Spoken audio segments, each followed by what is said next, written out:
গুরুতর অসুস্থ বর্ষিয়ান বাম নেতা তথা শিলিগুড়ি পুরসভার প্রাক্তন মেয়র অশোক ভট্টাচার্য। অসুস্থতার খবর পেতেই অশোক ভট্টাচার্যের খোঁজ নিলেন মুখ্যমন্ত্রী শুভেন্দু অধিকারী।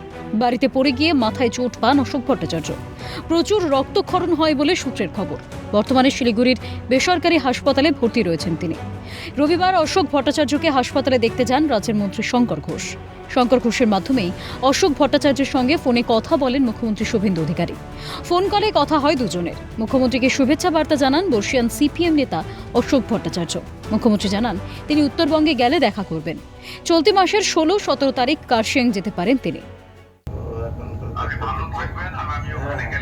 হ্যাঁ, তোমাকে কংগ্রাচুলেশন। কথা হয়নি। এদিন রাজ্যের মন্ত্রী শঙ্কর ঘোষকেও অভিনন্দন জানান বাম নেতা অশোক ভট্টাচার্য। রাজনীতির পালা বদলে বদলেছে সৌজন্যের ছবিও। এদিন এমনই এক ছবির সাক্ষী রইল রাজনৈতিক মহল। স্নেহাশিস সরকারের রিপোর্ট, ক্যালকাটা নিউজ।